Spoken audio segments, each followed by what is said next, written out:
Hello friends, આવનારી સ્પર્ધાત્મક પરીક્ષા માટે કરંટ અફેરનો પ્રશ્ન લઈને મિત્રો આવ્યા છીએ. આજે મોસ્ટ આઈએમપી ક્વેશ્ચન છે. જોઈએ 2026માં 2026માં G20 નું અધ્યક્ષ પદ કયા દેશ પાસે છે? મિત્રો અહીંયા G20 ની વાત કરેલી છે અને વર્ષ 2026 ની વાત કરેલી છે. મિત્રો તો આપણને ચાર ઓપ્શન છે: બ્રાઝિલ, દક્ષિણ આફ્રિકા, અમેરિકા અને ભારત. તો બ્રાઝિલની અંદર બ્રાઝિલ મિત્રો આવશે નહીં. બ્રાઝિલની અંદર વર્ષ 2024 ની અંદર અધ્યક્ષ પદ હતું G20. બરાબર. દક્ષિણ આફ્રિકા પણ ખોટું પડશે. દક્ષિણ આફ્રિકાની અંદર 2025 ની અંદર અધ્યક્ષ પદ હતું. બરાબર. 2025 ની અંદર દક્ષિણ આફ્રિકામાં G20 સંમેલન યોજાયેલું હતું.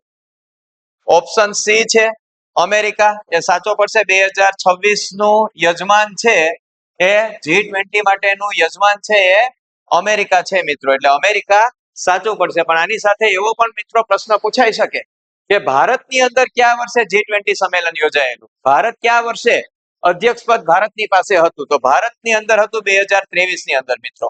2023 ની અંદર ભારતમાં G20 માટેનું અધ્યક્ષ પદ ભારતે સંભાળેલું હતું. તો આવા જ મિત્રો પ્રશ્ન જોવા માટે અને આવી જ અવનવી સ્પર્ધાત્મક પરીક્ષાની માહિતી મેળવવા માટે અમારી ચેનલ સાર્થક એકેડેમી સાથે જોડાયેલા રહો. Thank you.